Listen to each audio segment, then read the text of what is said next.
Okay, hold on. I just got my clipboard out so I can write on it. I'm gonna get the trip you said. The trip. Do you have a clipboard? Because I tweeted that the only way to seduce me is to have a clipboard. Did you go out and immediately find a clipboard? No, I had three of them. I thought that tweet was about me anyway, because I use it all the time. But also, is it working? Hi, welcome to What's Next with Emma Arnold. Today, my guest is a dear friend and a very funny person. Mike Carrozza is on the podcast. Michael. Hi, I'm Mike Carrozza, and I'm a ding dong. You're my ding dong. I'm your ding dong. Your ding dong's over here. Okay. We've been doing a very fun game night on Saturdays together. Yeah. That's been very sweet. And before, it's funny. That's the kind of thing that like I don't really get nervous for comedy anymore, but sometimes before game night, I would just have this, not nervousness, but almost like dread, because it's the live stream thing has been interesting. It's like people are in your house with you and you're just like, all right, I have to be, stand up is like worst case scenario. I have to be on for an hour, you know, like 45 to an hour. And then, you know, in the meet and greet line, you're just like, ha, yeah.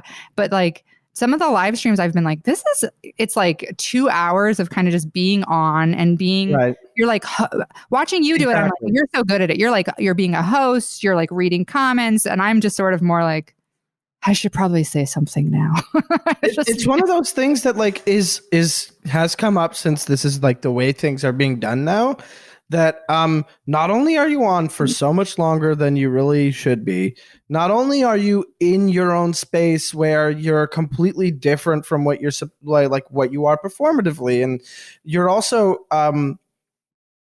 there's this element of like taking care of people that isn't self-regulatory and like a crowd, you know, like there's an element of anonymity online. There's an element of, you know, they're not really saying anything, they're interjecting, so people are a little bit more daring. You know, there's an element of like, you want everybody to have a good time, but you're not getting that feedback as much as you would at a comedy show, and you can't really say anything like with an audience that's a little quiet that you can tell is like smiling along the jokes. You can be like, all right, you know, you're supposed to let that feeling out. Like you can let that go. Like that's what we're here for. Yeah. And then, you know, just addressing it kind of opens them up or something along those lines. Whereas online, you're kind of like, you have no idea if this guy typing is like losing his mind, having the best night of his life.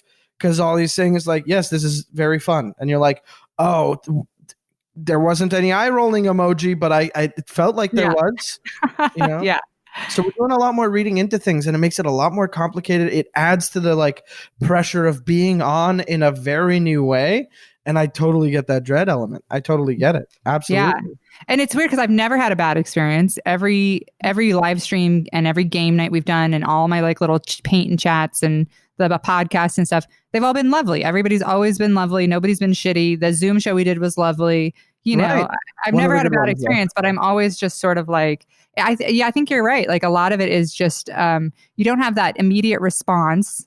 And I always think comedians probably, it's weird because we're both really good at reading nuance in emotions and also very bad. So because you got into it because you need like a big display of emotion from someone to be like, okay, so you do like me. You do. Yes, yeah. Absolutely. So it is like a weird mix of, and I also like, I made the mistake of watching a couple people who are very good at it do it first, and then was like, oh, I'm not this. This isn't me. You know, like Dan Van Kirk is one of those, like, he's just you're the same. Like, you're so funny and charming and you're like riffing and stuff. And I always feel like I'm kind of just like on podcasts a lot of times, I'm just kind of quiet.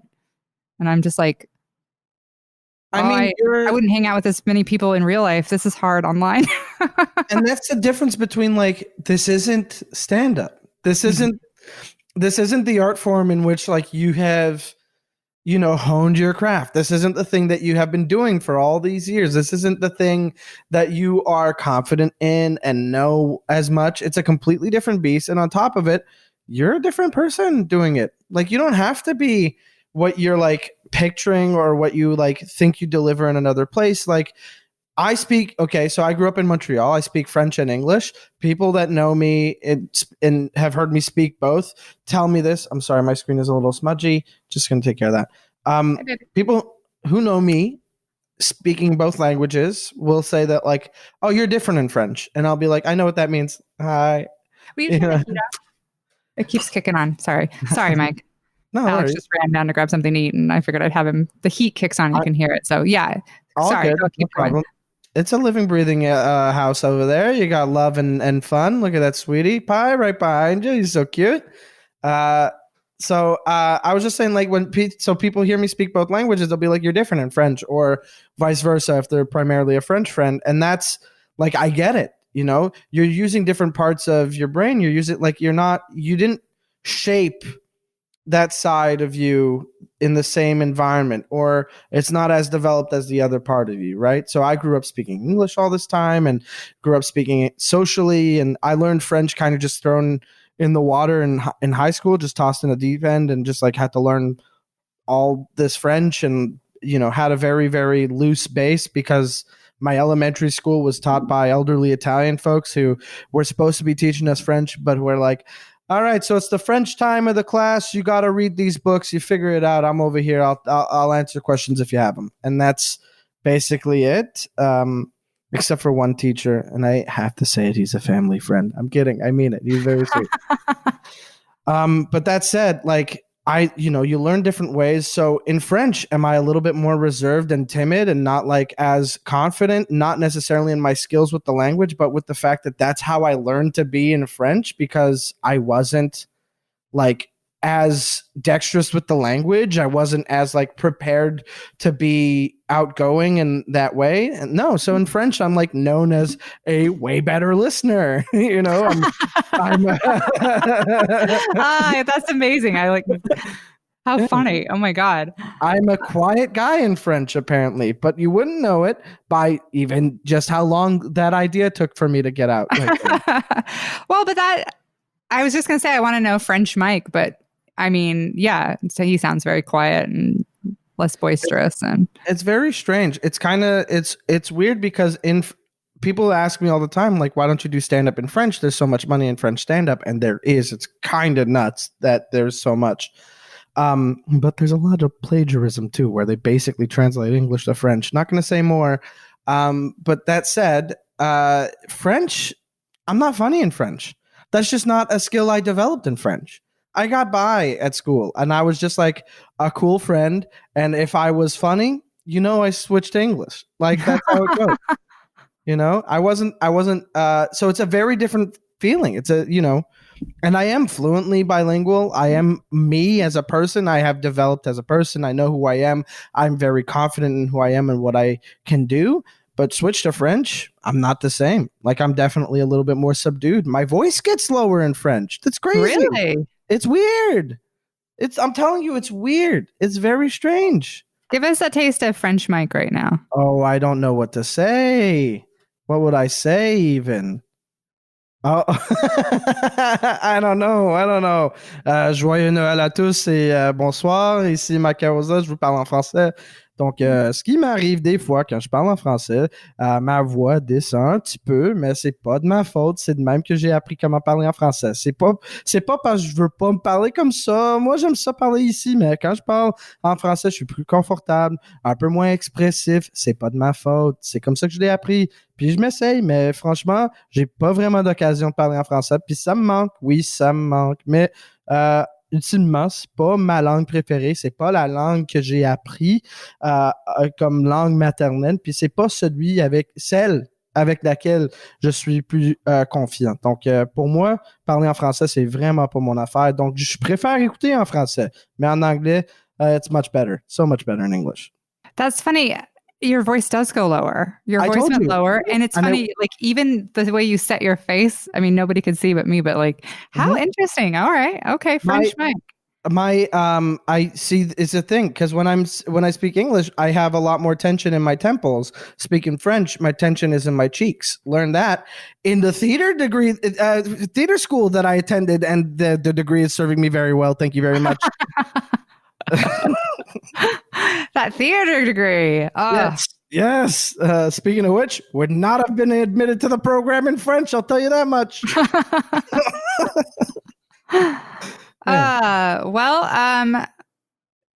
Do you want to start the podcast? You ready to start? Oh, is You this? ready to get Yes. deep? This is it. This is the podcast too, but Okay. Yes. Okay. Let's get deep. Let's do it. let's get deep. Are you ready? I've got Do a you pen. need to do I've it in got my French? clipboard. I got your What's that? clipboard. You're going to do it in French? You need to go deep?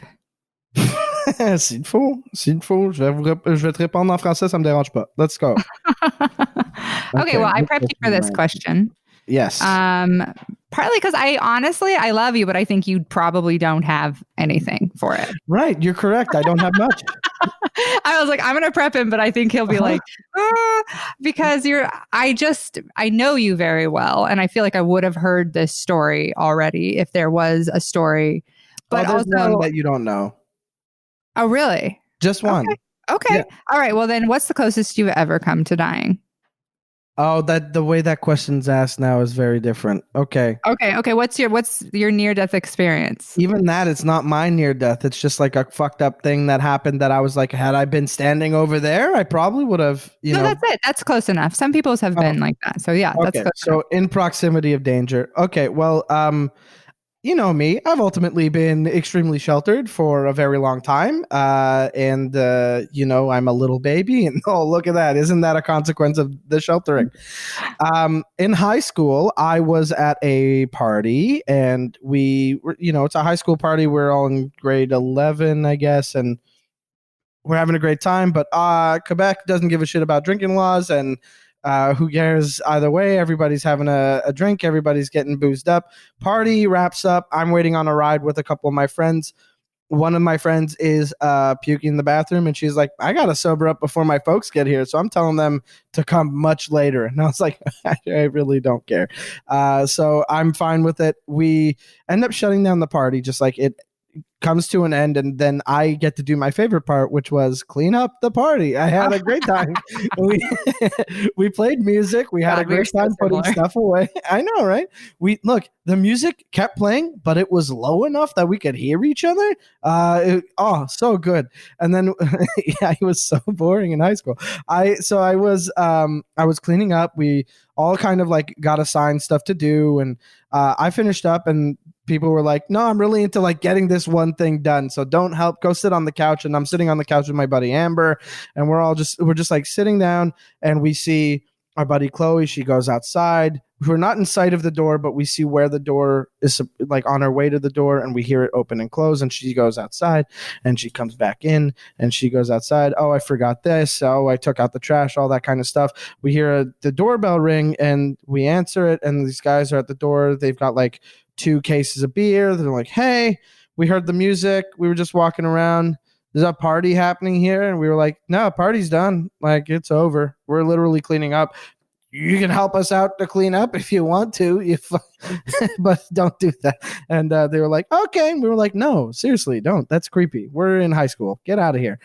And so they wandered off. And so Chloe's going out and back in. And then at one point we hear the door open, and we're like, oh, it's too long that it's Chloe. We're like, Chloe, you okay? What's going on? And then the whole room is just on fire. And so the room is just, everything's caught on fire. There's like the way that the house is laid out made it so it was like a real, like a cyclone of fire. It was absolutely beautiful.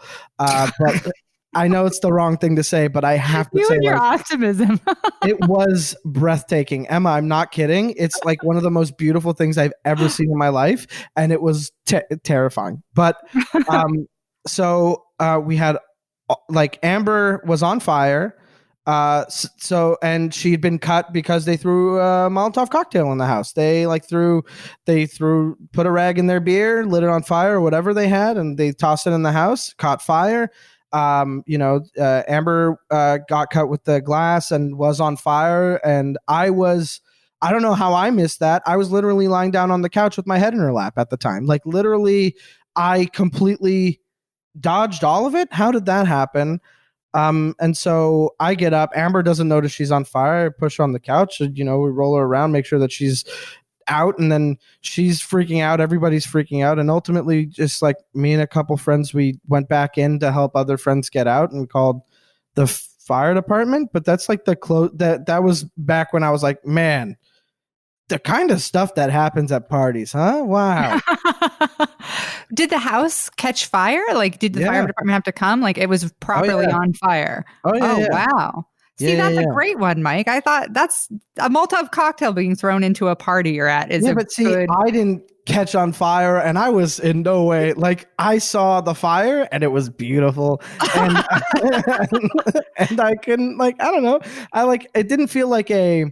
I feel like what's making me downplay this a lot is because I didn't like the attention I got afterwards. Because then word spread around the school to a point where like we had like vice principals for every grade, and the vice principal for my grade made like a whole show in my classroom, and he like interrupted a class and was like, "Hey, this guy, he's a hero," because I helped a bunch of people out of the house, and I was like, I don't like this at all. I love attention for being hilarious, but not for I don't like this kind of pressure because I know I can replicate the hilarity. I know I can do that again.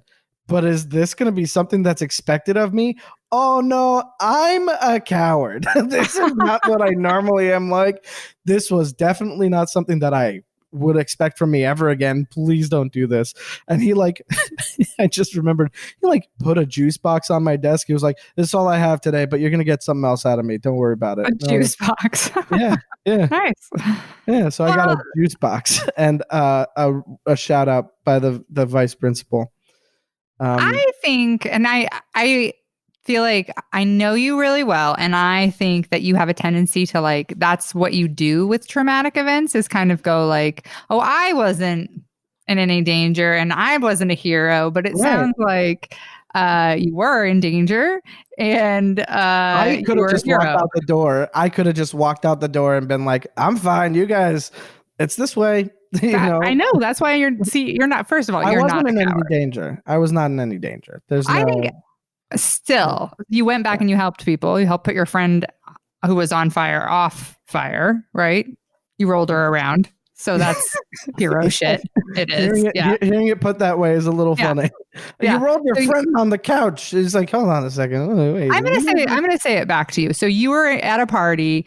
Somebody threw a Molotov cocktail in. Your friend caught on fire. You helped put her out and get a couple people out before the house fully caught on fire. Sounds to me like you're a hero. I wasn't the only one though. Like I don't know. See, Do you want me to call those people and tell them they're heroes too? So please, please. I will say, like, I don't. This is the kind of stuff that I don't. I'm like, I'm rarely uncomfortable with praise.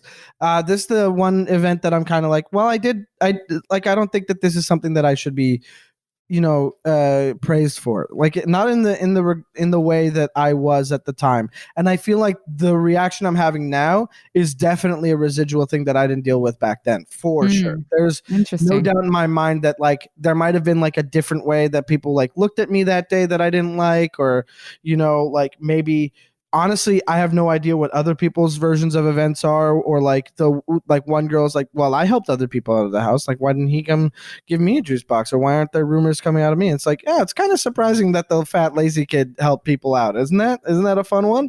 But like that's my defense, I guess, of that. That's the only thing. I just genuinely, now that it's been like, God, oh my God, I don't even want to know. It's been like 13 years since that happened, and no more. Anyway, it's been that long, and am I misremembering things? Maybe, but I'm not gonna forget that I was untouched, which makes me feel like pretty like less like I was deserving. I went back in to help people, but I really wanted to see that fire again. It was nuts. Oh my God. And the other thing I want to take away is that Amber's her scar healed up in the shape of a heart, which is something that she always is like, oh, well, it wasn't so bad. Yeah.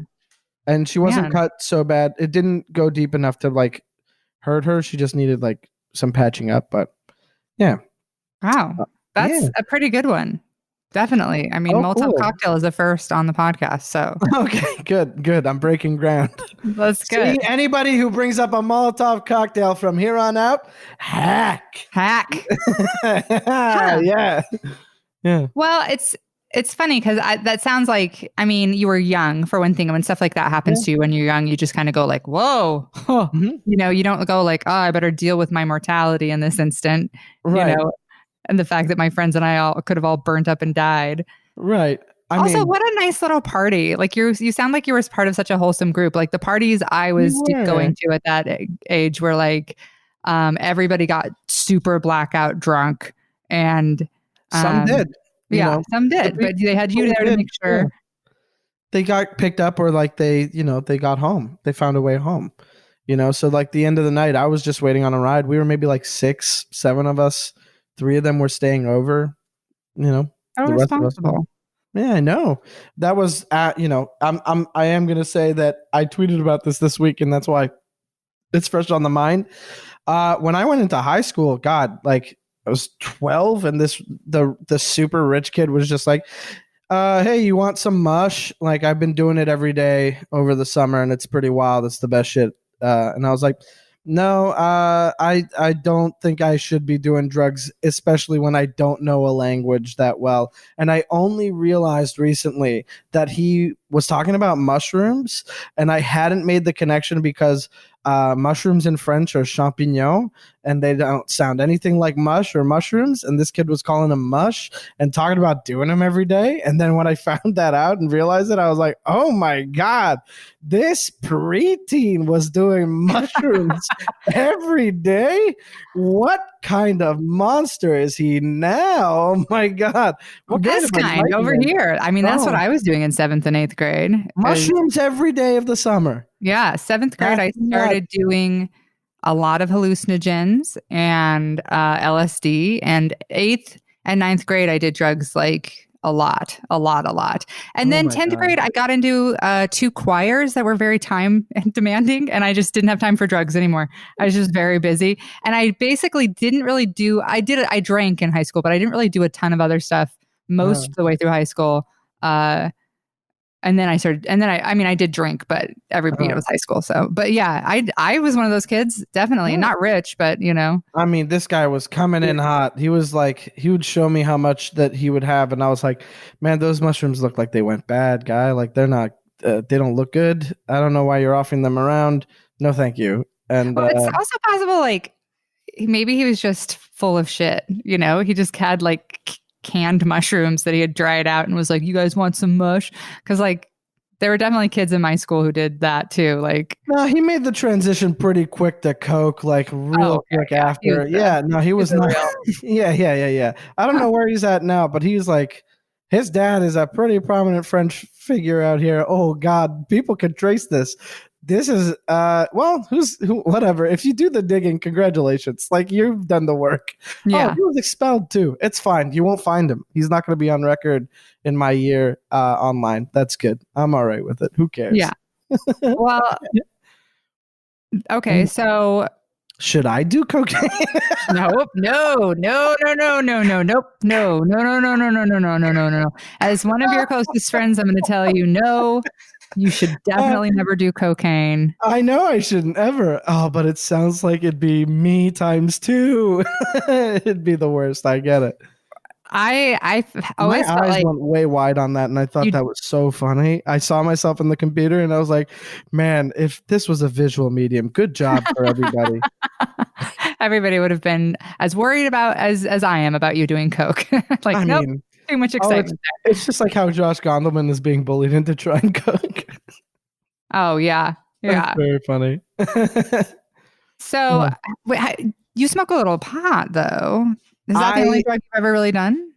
No, I don't really. I'll smoke a little bit of weed, but not really. Like I haven't since God before the pandemic, and that's also just because like I don't want to. I don't really drink. Like in high school, at one of those parties, I was like, "Why are we drinking this stuff?" And people are like, "Oh, so we can like talk to girls." And I was like, "Oh, you can just go talk to girls. It'll be the same thing." And then they're like, "No, you gotta drink." And I was like, okay. And so I like nursed half a beer for like most of the parties I went to until I was just like, you know what? I don't like this stuff. I'm gonna drink a Gatorade or something. Hang on, I have to let Chip out. Hold on. Oh, Sorry. sweet little angel. You've interrupted every podcast we've ever He I hope they can hear that. I hope they can hear you go, you've interrupted every podcast we've ever done. he has. It's so infuriating. He always, every single time I like sit down and make a podcast, all of a sudden he gets all like skittery and like stands underneath me and is all, hey, it's time to go. It's time to go. Let me outside. Let me outside. Please. Have you ever done mushrooms? So yes, I have once, and I thought, what a way to, oh my God, if you're going to be a writer, you better have lived a life. And so friends of mine were like, hey, we did mushrooms once, and it was a good time, and we think it would be fun for you. And I was like, oh yeah. And they were like, yeah, you kind of see some shit. It's trippy. It's fun. I was like, sounds good. What they didn't tell me is like, hey, don't do this if you might be teetering on the brink of depression or if you think that maybe you're a little sad. And I was like all in without that because I thought this would be, oh, this is going to be so good. I'm going to write so much fucking stuff. Things are going to be sick. And then I did mushrooms once with a group of guys that like I knew a couple of them very well. And then a couple of them I was like acquaintances with at school. And they're all very nice guys. But we just stayed in one of their apartments. And yep. No, I'm going to hit with all of the hallmarks of what you shouldn't do. We stayed in the apartment. We barely opened the windows. One of us was having a great time. Another one was like, honestly, I just need to be alone right now. And we were like, okay, do what you got to do. I had an amazing first hour. And then another one of us, he was just like, I don't think I want to do mushrooms. I'm going to just get stoned. And so he just smoked a ton of weed and then went to McDonald's and bought us McDonald's, which was really nice of him. Except that's when the trip kind of took a turn for me because everything was great. Everything was very nice and cool. I was seeing stuff. I was like, whoa, my mind is expanding. What's going on? And then the TV turned on and Pulp Fiction era Samuel L. Jackson like just walks across this. So it's just a still image of like an indoor parking structure, just like the concrete. And it's just like a still shot. And then Sam Jackson just like walks by into frame. And as he walks by, kind of passes me, does a double take. And I was like, Mike? Oh, man. You know you're going to die, right? Okay. And then he walks off and the screen starts bleeding. And I'm like, guys, can we change the channel? They're like, TV's not on. And I apparently had done unknowingly had done the other guy who didn't want to do mushrooms. He was just too polite to tell me that I did his mushrooms too. Oh, no. So I'd done a lot. And so that's why I was seeing that. And then after that, I was like, I got to take my shirt off. And I just like cradled on a bed and I was like, it's too hot and too cold at the same time. Everything's moving way too fast and so slowly. And it was just awful. It was so bad. I hated it. I tried to call people to be like, how do I stop this? I got the experience I want. I would like to press pause, please. And my friend was like, no, this is a commitment. Depending on how much you had, like that, you got to maybe drink some milk. And that's like, apparently don't drink milk. Oh, God, milk sounds awful. Yeah. No. I immediately vomited that. I looked at myself in the mirror. They say don't do that. And I found out why. And then my friend came back with the McDonald's and we ate McDonald's. And then by far the coolest thing to happen on mushrooms that I still love to this day, despite the fact that I thought it was going to kill me, was for like 5 minutes, my senses were like echoing. So I would move my head and I would see like a blurry like echo of a line. So if you picture like a line, it was like, oh shit, like it was like a Doppler effect kind of thing. And then same with sound. So someone would say something and it would echo around me. And then it ended up happening with my sense of touch. And so I was touching like the blanket and I was touching my face and that was all so great. And then I took a bite of the burger and then it happened in my mouth and in my throat. And I thought I was choking on a piece of burger that was not there. And I feel like, is this common? So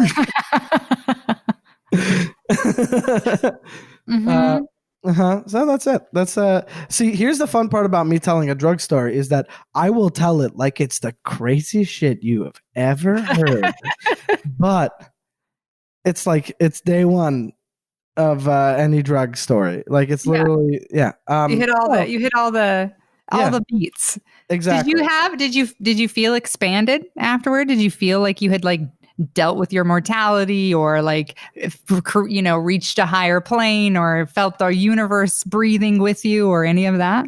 No, none of that. I felt the walls closing in because we Yeah. were indoors like a fucking bunch of psychos. And then one of my buddies, this is how he put it.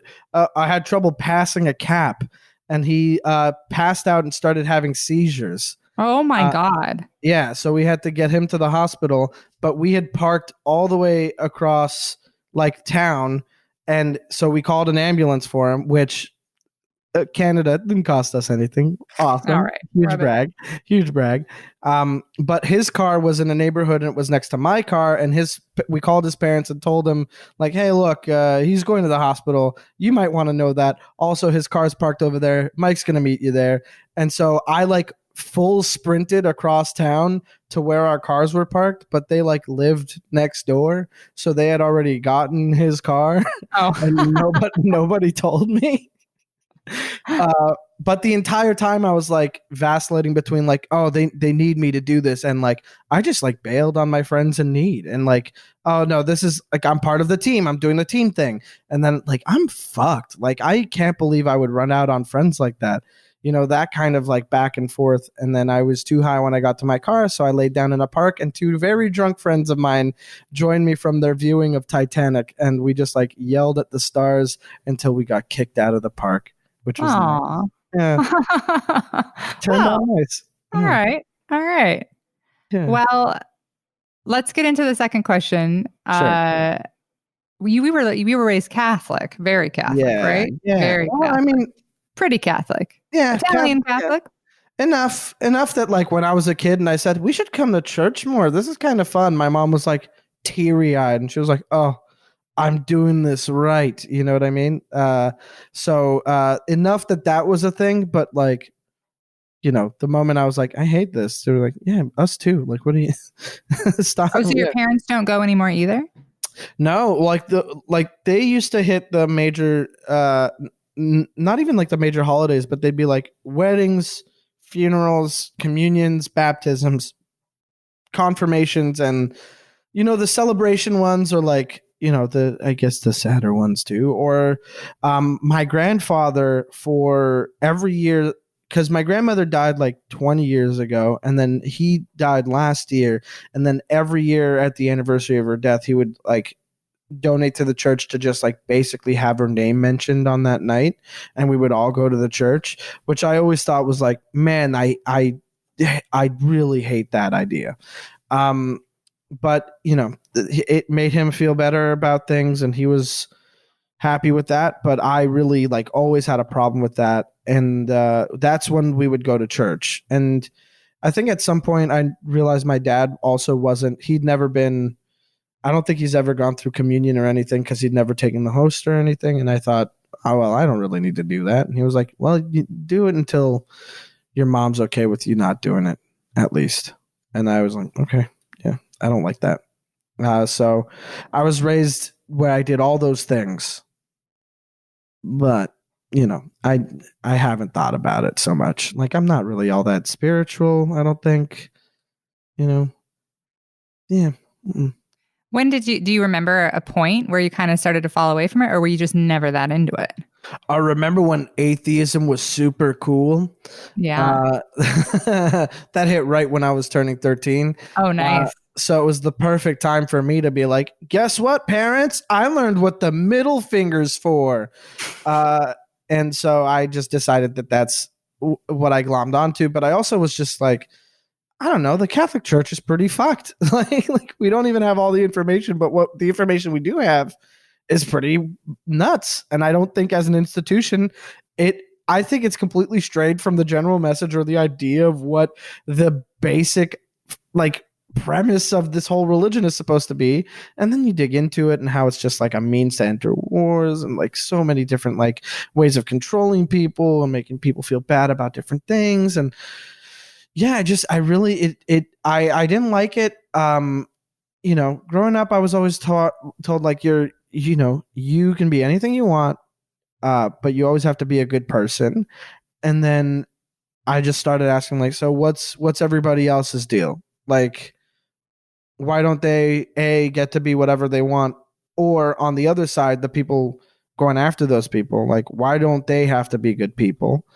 And so it just ended up being like, I don't think that this is like a fair rule set for everybody, and I don't think that everybody's operating on the same like fault line. I get, what am I saying, fault line? I don't even know what that means, but like, I'm just saying, like, I don't think everybody's operating from the same space, and the idea of religion is meant to like unify, or like, it's like a support thing, or like kind of common ground, I guess. And it just didn't feel that way to me, and I just dropped out of it completely. Yeah, but I used to pray every night before going to bed. We used to say grace at dinner, especially when my grandparents came over. When my grandmother died, I had a stuffed animal that we got around the same time as when she passed, and like I would like talk to it like she was in the room.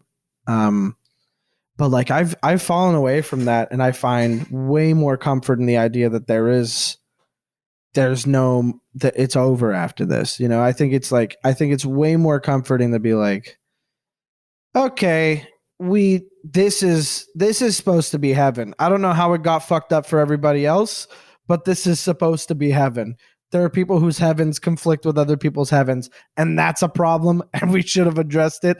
And yeah, so we haven't given you guys the pamphlet or anything, but like this is it. So like, why don't you act like it? And I feel like that's a mindset I would rather maintain than be like, I can shit on anything as long as I say, "What's up, big man? I'm coming upstairs," and he's like, "Come on over," and that's like, okay. I don't like that. I don't like this like absolution that you can kind of just get, even if you haven't been internalizing the values that you're supposed to be following, and then you still get it for being a terrible person. It's like, no, treat this now like it's the good place on NBC.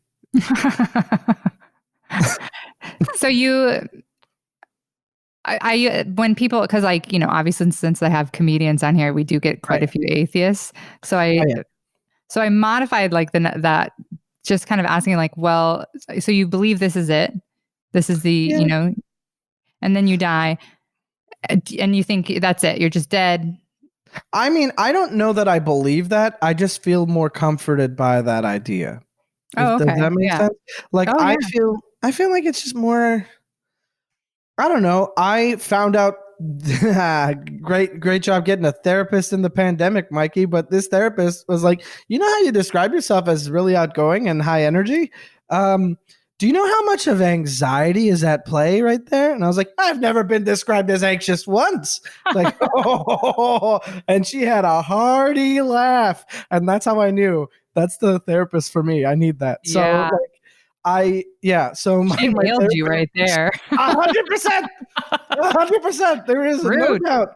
It was great because I was like, oh, I feel so much better knowing that I am broken. No, isn't that great that it's not like this is how I operate? It's like, oh, I could change that or be aware of it and make sure that I like, I could turn it on when I feel like it, when it's like my choice. I can make that decision. I don't always have to be somewhat high strung or like people pleasing. Like that's not, oh, great. Perfect. That's a great thing to know about myself. But I think the idea of having to go through essentially like the idea of heaven being that, hey, heaven's just kind of like this. Your grandparents are there. All the people you know are there, and you love them. Don't you love them? It's like, my heaven does not include a ton of people that I was told were going to be there. I don't like, oh, sure, we can have separate clouds. No, my mom's heaven includes someone in the world that I could never share a heaven with, but she's part of mine, and we just have to be existing in different, like, is it all illusions? Because then, like, you can conjure that. Like, I think that that's very cool and interesting to think about for a little bit, and then I immediately get overwhelmed. I get so overwhelmed when I think about how small everything is. That's how like overwhelmed I get. I get so the moment Oh my God. If I have to take a flight, I'm already feeling it. If I have to take a flight, sure, I will have the map on so I know estimated time of arrival. But I have to cover the rest of the map and be like, oh my God, there's so many cities in between. There's like so many places in between. But each one of these has this many people, and I'm thinking that I could be one person that stands out enough. I can make enough of it. I can be enough of a difference. I can do no. Oh, shut it all down. Perfect. Beautiful. Take it all away. Oh, thank you so much. That's heaven to me. Just take away everything that I would have to feel anxious about. Great. So good. I get anxious playing video games that are supposed to relax me. I oh God. Did I tell you about this already? I don't The know. Tell me uh, again. Tell me uh, again, even if you did. so I'm playing God of War because it was on sale. Go me. And it's the Kratos, the God of War, has a son who does not know he's a god, and also Kratos has not been around very much, and his mom, the kid's mom died, and they're trying to scatter her ashes, and throughout the game. There are moments where the kid is just hurting so much and you can feel it. And Kratos is just not even reaching out or acknowledging it. And I'm just like, you can't put this in a game. Why are you putting this in a game? I don't want this. This is not what I consider fun. You hug the child. Give me the opportunity. Tell me that there's a button, there's a command in the game. Let me pat the kid's back. Just say, "Hey, shit will happen and it sucks, but I'm here and we're going on an adventure." No, this guy is just like, "You're not ready for this adventure." And you're like, yeah, for what it's worth, he's not ready. Sure. Man, I don't get it. It just stressed me out to a point where like I have had to like take a walk outside because of it. And it's not the fights with trolls or giants that are like super intense. It's the fact that this guy won't comfort his kid. And like I come from a family where my dad tells me I love you every day. And like we'll have arguments and fight and stuff, but at the end of it, he'll like slap my hand or give me a high five or whatever and be like, I love you, but you got to stop talking to me like that. And I'll be like, you want me to be a lawyer so bad? I'm going to talk to you like a lawyer.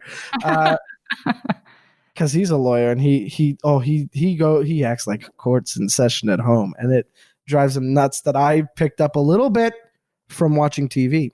Oh. Either way, it's just nice when things are nice.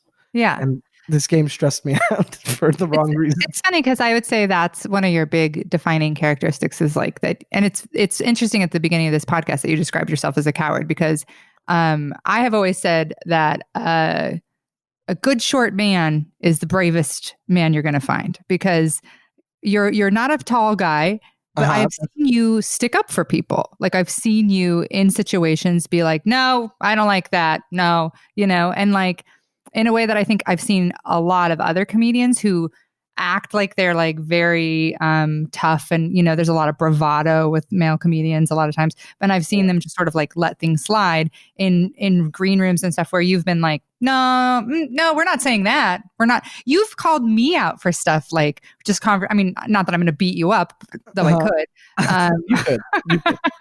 Yeah, but like conversationally, like I've always seen you're very justice oriented, and it's interesting that like the God of War thing kind of ties into that because you're like, you don't like to see people being mistreated or being hurt. And I kind of think like, and the reason you can't really picture heaven is the idea that like someone who's mistreated people gets in there too, even though they've caused a bunch of harm, like it's I don't know. I just think it's an interesting thing about you because you're very like, you're self-effacing and you're always kind of like, oh, not me. I'm not. But like, I don't know. I mean, I'm not out here trying to get into fights. I just don't think that, I don't think that the worst case scenario is so bad compared to somebody getting away with something that's harmful to other people. Like, okay, I don't know. I've looked at people who've threatened to like punch me. I have another story that I could do, but I don't look great in that either. But like, I've been threatened to get punched because I just like told people like, you're not being a good person. And like that to me is like, fine, it'll hurt for a little bit. I hope you picture me every time you think of something just as bad. I I'm hoping to change people's lives, sure, with laughs and love. That's obviously my number one goal. I would love that. But if I get killed and the last thing I've done is just tell the person holding a gun to my head that they can't say the R word anymore, like I'll be fine with it, Yeah. because like, oh, that means so much to this little fucking dummy that he's like, hey, so gun to your head. Any last words? Two things. Tell my family I love them. It'll mean a lot to them. And then stop using that word. It sucks. Okay. Yeah. And then just a bullet through my head. Totally fine with going out like that. So cool with it. And I think part of it is that, like, oh, I don't think I'm afraid to die. Like, I don't think I'm embracing of it in the way that, like, kill me now. It sounds so good. I'm kind of just like, if I go, it won't hurt me. Like, I'm gonna be okay. It'll hurt my family. They won't be stoked. It'll hurt a couple pals and some people, but it won't. I'm gonna be fine, and I know that if I died, it'll definitely. I'm not going out in a dangerous way. I'm going out, in a really, either I'm hoping funny or dumb, or I'm defending somebody, and that's how I hope to go out. So, if you feel like killing me, your best bet is to bait me into defending somebody. To say the R word. And yeah, go I ahead think, and say I it. mean, I dare I you. always like, I really love your brand of masculinity. I really do. I think it's a beautiful, I have always loved it. And it's the kind of thing I'm like hoping I'm raising my sons to be similar to you. Like Oh, one of that's the, I very think nice. that That makes me it's feel. very, it's a funny thing being a woman because a lot of times men will try to impress you by like talking about fights they've been in. And I'm always like, I abhor violence. I don't watch MMA or boxing. It makes me cry. I don't like to Yeah, watch people be hurt. Of right. whenever somebody like I've watched been in like at parties where people are watching MMA and I'm like, oh my gosh, head injuries Yeah, are so serious, you guys. Like I don't watch football. I yeah, used to watch hockey because I played hockey and I love hockey, but I don't watch it because of the fights anymore because I just like the skating, you guys. Like, yeah. and I think I hid that for a long time because in our American society, especially, violence is so I mean, glorified and the look how long it norm. took And them to acknowledge head injuries in football. yeah, Like, what exactly. was it? Four suicides before they started taking it seriously? And if you Come on. sort of stick up for that and say, like, I don't watch football because of the head injuries, people make fun of you. When my Henry wanted to play football, and I was like, I am not into it. I do not want you to play touch football. I think the coaches here are super macho.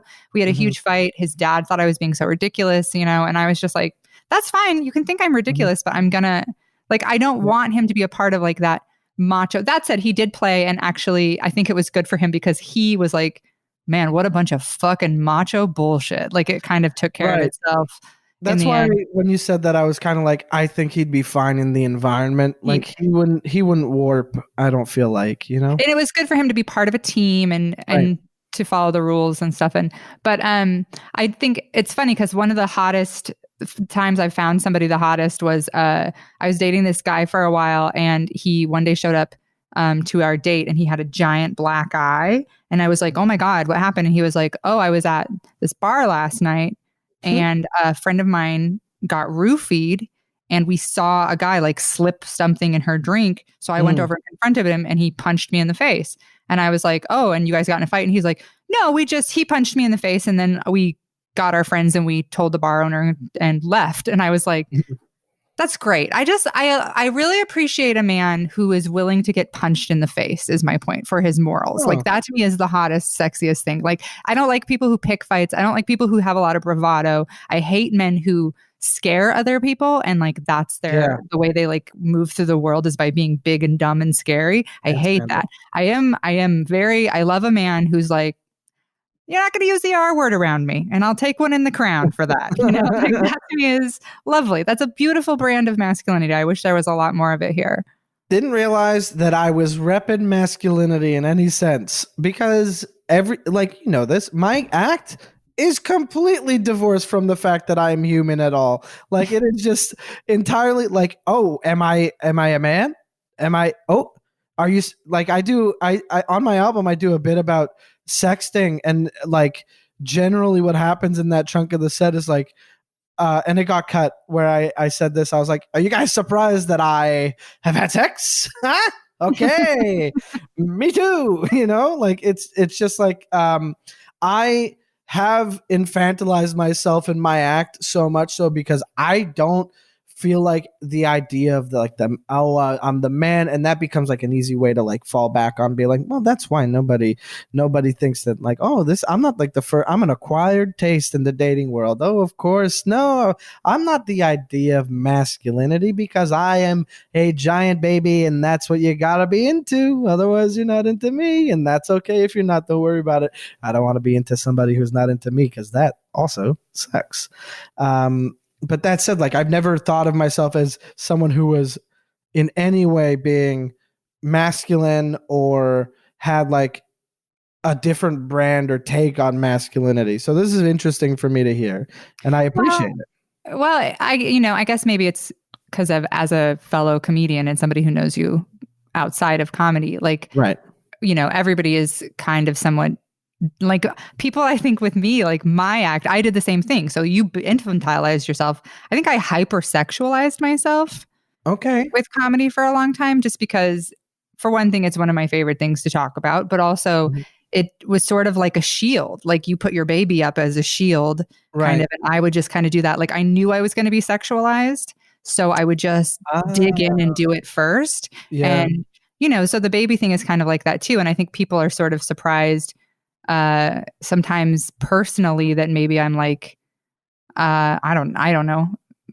I'm not asexual, but you know what I mean? That's like, that maybe Yeah. that's something that I'm like a lot more private than they were expecting, Right. like that's Yeah, something. because when you're on stage and you're telling stories, those are stories that you have chosen to tell and worked out and thought about like what details to omit and what parts to emphasize. Like this is a curated story with the single goal to make people laugh and have a good time. And then when people take that on and be like, no, this is who you are, which is also another reason that my style of comedy is very impersonal. Like as much as you feel like I'm out here being like, hey, this is who I am, I'm this, I'm that, that changes from joke to joke. It's always going to be three hallmarks of my comedy, three words. Like we've talked about this. There are three words that people you can use to describe your act. What are your three words? Fun, silly, boy. That's me. I'm a fun, silly boy.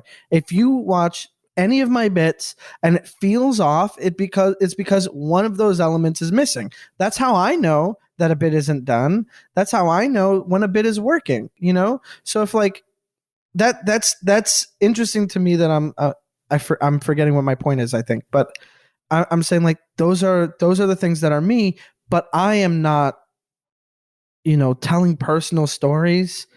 Like one of my bits is about how I killed a spider and I'm reading its diary on stage. Like sure, I've killed a spider, big whoop, but like the diary, hate to ruin the magic, folks. But that one was paraphrased, Yeah. Yeah. I I think embellish. I would describe you, I would describe you as silly, but I also would describe you as like creative, and you're pretty fearless on stage. That's something I've always liked about you, is like you're always, even if a crowd is really grumpy, I've seen you go out and just be like, just not intimidated by it ever. You just go out and you go like, hey, but it is sort of like, I think that, well, what am I going to do with a grumpy crowd? I love you with a grumpy crowd. I do. I love it. Hey, if you don't like the first second of this, get ready for the next 20 minutes. It's literally this the whole way through. The same. Yeah. Yeah. Man, I miss stand-up. I watched a clip of Dave Ross that he put up today, and I was like, oh yeah, his crowd work thing. And I was like, yeah. I'm like really starting to miss it. And not the Zoom show. Like, I just want to go and do a bunch of crowd work. Like, I just want to go And I feel like it's such a bummer because I feel like I really had just like, you know how you plateau in comedy and then you go up and then you plateau again. And like, that's kind of how waiting to plateau over here. Let's go. Let's get me. I'm still climbing. I'm kidding.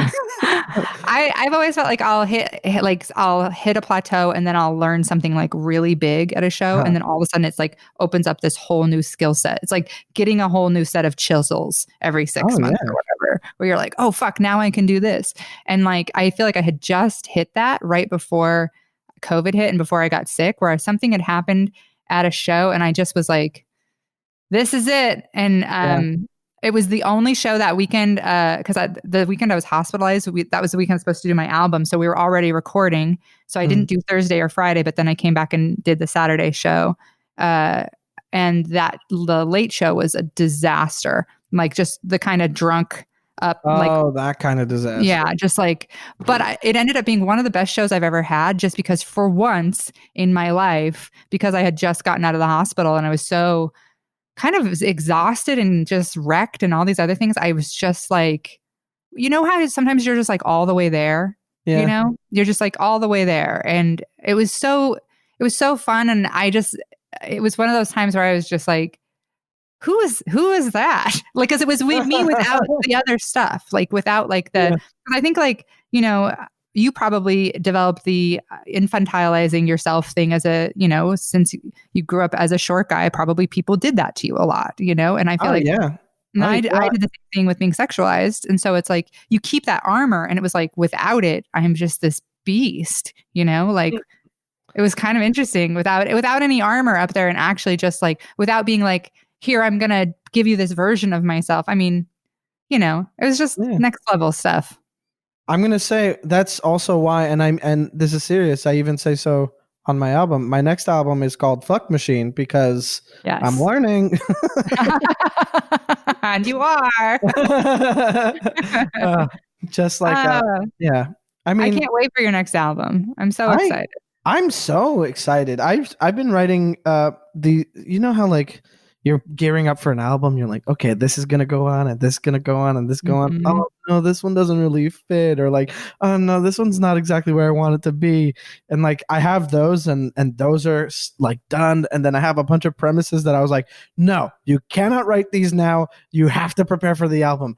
Don't even look at these. And I found that clipboard and this was this week. When I found it, I stayed up till 4 a.m. mapping out like where this bit could go. And it's just so exciting. And the Zoom shows are not great, but they are still shows. And when they're good, my co-host like on my podcast said it best. He's like, it's like we've all been on meth. We've all been on heroin. We've all been on heroin this whole time. And Zoom shows and podcasts, it's just methadone. It's not the real deal. It's like weaning ourselves off of the stuff. Like it's not the same. But when it comes back and when it's something that I can do regularly again, oh man, even on that one show, it was the first stand-up show, the Zoom show we did together with Jeff. It was the first stand-up show that was just stand-up, and I was told you're gonna do 10, 15, do whatever feels right. And I was like, oh, we have an extra guy on. I'll do a little less, like no problem. And so I did 10. And those 10 minutes, I was like, this is my time. I miss this me. And I am getting my laughs. So I'm going to get these laughs. I swear to God, if I don't get these laughs. And I got them and they were mine. I'll tell you what, that was a fun show. And those, like some of those bits, brand new. Those bits and felt amazing, and I missed that. It's funny. I did an interview for a thing, and they needed some pictures of me, and I was like looking through old pictures, like trying to find stuff, and I was like, I miss this person, this gorgeous, wonderful person. Like I was like, who? Like, because I do not feel like that person, you know. And I feel like for a while I was like, that person is dead. But after we did that Zoom show, I was like, don't do this. What are we saying? What are you really saying? I do. I just feel I'm like in with my ear because I need what part? Don't make. I feel like it's not like it's sort of everything. Like looking at the pictures, I just feel like, you know, if before you were a 100 watt, now I feel like a 15. You know, I just feel like there's less light, and energy and just everything. I just feel like COVID has like aged me in every possible way. Like I just feel old and tired. I feel old and tired. And you're giving me so many looks right now. You're giving me so many looks. A ton of looks. I'm giving you a ton of looks. You're giving me all the looks. A lot of looks. It's true. It's true. I just feel like I can't comment on them because you're telling me this is how I feel, and I'm not about to tell you that that's not how you feel. I can only tell you what I see, and that's whenever we hang out on game night, we're having a great time. We riff. You are taking charge. You're having a nice time. You're doing something for your friends. You're having a nice time with Alex. You are doing a podcast. You're growing in this time too. And don't get me started, Emma Arnold. Don't get me. I promise I will get started. You are an absolute babe. There is no denying it. Don't you dare shake your head. You're shaking your head. I don't like it one bit. You are an absolute babe, and no one's going to argue with it, because if they do, they've already lost. That's a crazy thing about arguments like that, is that they invalidate themselves so quickly by taking the opposite position. And that's anytime. It doesn't matter now or when you're 100 watt. I used air quotes. You're 100 watt, or now you are and always will be Emma Arnold, bona fide babe, nonstop. Don't you dare cut this out. And also, yeah, like I understand. I also feel very different, Yeah. But that's what, you're not going to feel different now? That's a weird thing. If you don't feel different now, I don't like you. You know what I mean? Because there's got to be something in you that is not paying attention, not doing the right thing. You don't feel different. You're not a good person, it feels like. And I might be overstepping. No, I think you're right, because I'm watching certain people, not friends, but like people in my life, relatives or distant acquaintances, sort of like nothing has changed for them during COVID. And I just am like, how has nothing changed? Absolutely insane. And like, even just, I'm like, how are you not sad? Like 3,000 people a day are dying here. And people, I've had to start getting off Twitter more and more, because I'm just like wrecked. Every time I get on there, I just start bawling, and I see all these pictures of people, and it's like, the Faces of COVID project and stuff. And I am deeply affected by that shit. It kills me. Yeah. Every people time. And just the idea that like we're losing an entire generation of people, and not just a generation, but like of disabled people. And our country already sucks. It's a real snake eating its tail. Like we're youth obsessed, and we are like, oh, if you're sick, it's your fault. Please let me in. Yes, but please let Mike in, and I'll go to Canada. 1 for 1. How about? Except 5. We'd have to get back. We'd have to go back and forth. There's, we're not going to switch places. I want to be there when you're there too. Nope. I want to be Italian, and I'm moving in to your parents' basement right now. And okay, well, let's get it straight. It's not gabagool. It's capicole. Well, okay. So I usually ask those questions, and then I have one question that is tailored for the guest. And I know this because I have listened, and the Arlo episode is wonderful. It is wonderful. They were so wonderful. Yeah, I miss them so much. That's the crazy thing. I mean, just to touch on the COVID stuff one more time, just real quick. Yeah. I don't feel like myself, because this is going to sound like I'm insulting myself, but I don't mean it this way. I'm a bit of a leech in that, like, I need people to feel like I'm doing things. I feel like I am all the energy I get is from making somebody feel good. And I feel good in some ways, but like in a lot of ways, the big pops are going to be when I'm making somebody else feel good. And that is absolutely why I do comedy, and absolutely why I don't do anything that's going to, have an opinion, because I'm not going to hurt anybody with my opinion, or what if I say one thing wrong, so I miss being around people. I'm such a hugger. I love giving hugs. Oh, I miss a Mike Carrozza hug. You give the best hugs. And you know what? Best in the business. I do. You do. Best in the business. No, I'm not even just saying that. Like, honestly, a Mike Carrozza hug is a commodity. I should sell it as merch. You should sell it as merch. You should. Uh, Hugs, $10. You get a hug and a picture.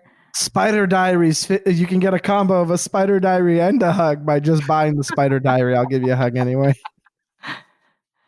Yeah, I didn't think I grew up so solitary and I'm so used to being alone. And, being a mother is like the most isolating thing you can possibly be, especially because we moved so much with the kids, when they were little. And I have been alone most of my life. And I really hadn't hit much of a point of loneliness. But today on my walk, I waved to a cat in a window, like just a full, like there was a cat on the window. And I went like, hey. And then I was like, oh, it's hitting me. I'm lonely.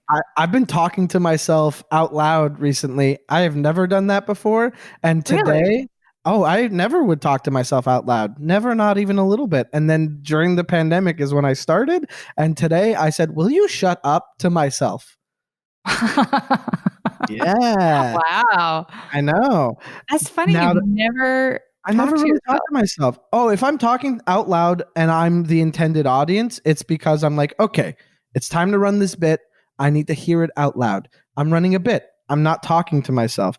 But I was just playing that God of War video game and being like, yeah, but didn't he already say this? Like, no, I don't even know that part. What am I even saying? Shut the fuck up. Wow. Yeah. That's amazing. I talk to myself. I have always talked to myself constantly, all the time.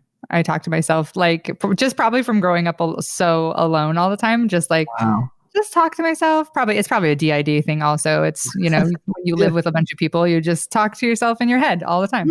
Might be a little bit of that. Yeah, for sure. But yeah, now I'm waving at cats and hoping I see my neighbor, like a maybe wave. he'll be outside and I can say hello. Today's the day. Well, the cats can hate a wave. It's nice. I've got all sorts of old guys I wave to on my walk.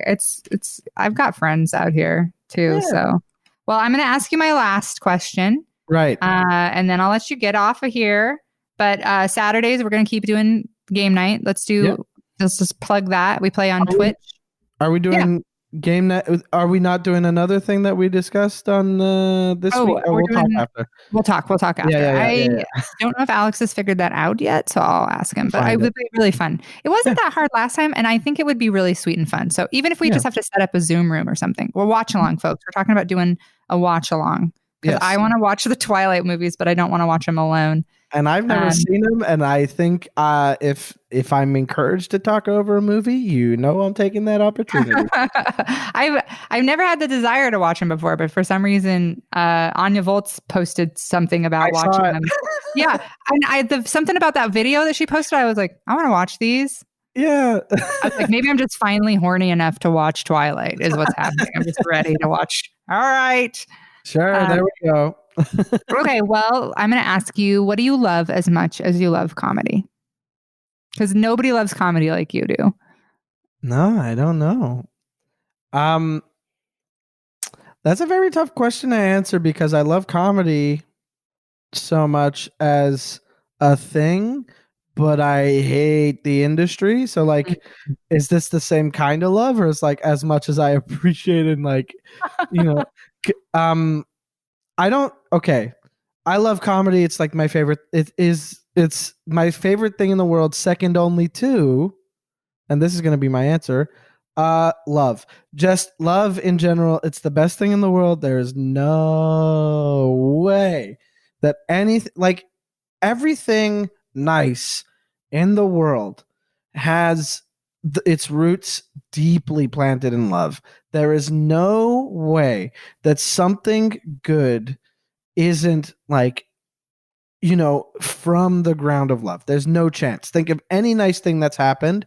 Great. There was love in that. There was love involved in everything that is good. And there's also love that involved in things that are not so good. That does happen. But then also, that sucks. And that's refuting my point. But the thing is, I think love is just, I don't know, just any kind of love. I watch Hell's Kitchen, and it's officially part of my brand. I watch Hell's Kitchen a lot. I love the show. It's just an easy thing to put on and kind of zone out. But you know what episode I always pay attention to? The one where he invites the families over to visit the remaining contestants, because he always tricks them. He always tricks them a little bit.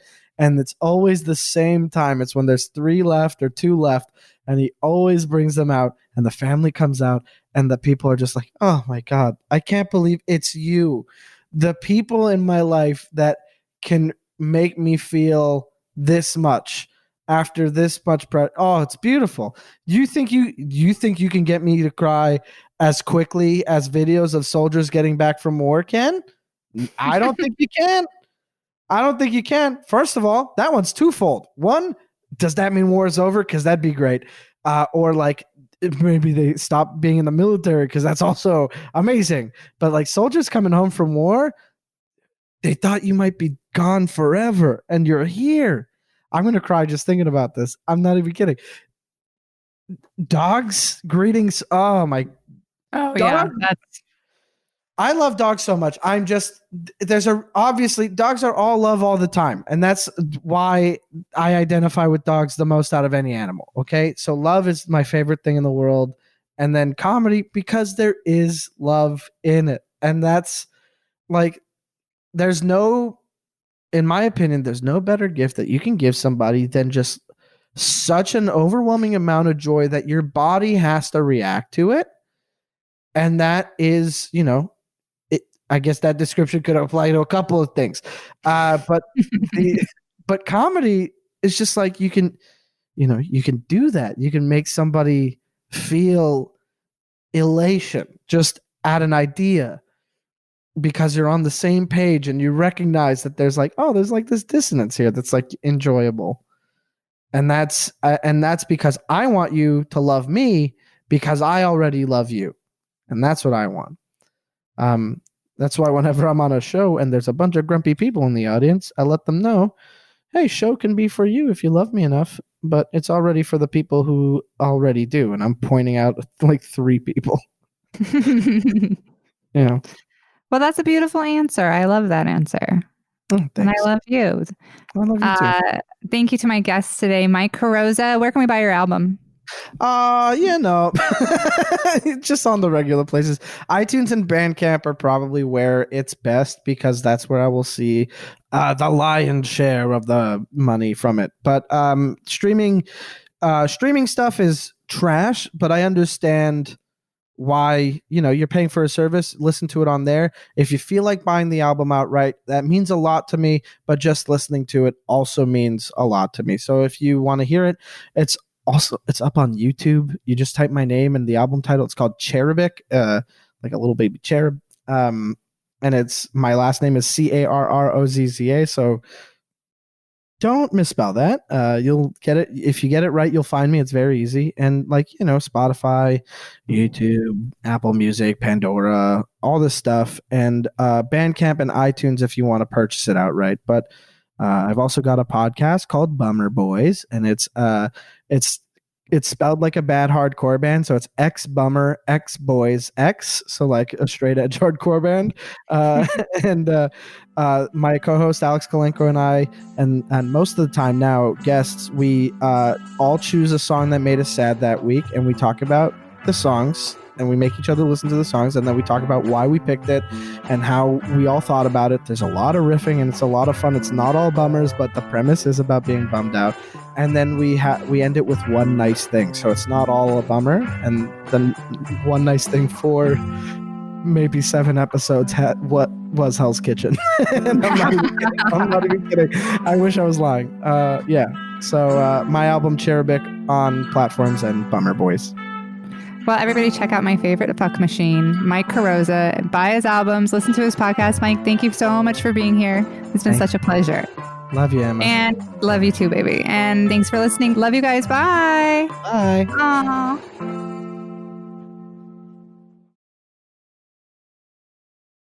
I never thought that I was like bad at impersonations. Like I knew I wasn't like a professional, but I was like, I'm sorry fine. I laughed just as a knee-jerk. But Alex, he has been pointing out how bad I am, but also watching them, like they were doing Michael Caine, and I was like, then I was trying to do Michael Caine, and I was like, oh no, this is, I have no gift for this whatsoever. Michael Caine. Wait, let me try. Go. Michael Caine, he talks like this, and he says, listen, I am the only likable person in this movie. That's not bad, right? That's not bad. Okay. Oh, no, I love you very, very much, and with that comes some honesty, and I'm going to say that is the best Michael Caine impression I've ever heard. Thank you. Somebody let Steve Coogan know, because I Yeah. felt like They got to recast that movie now.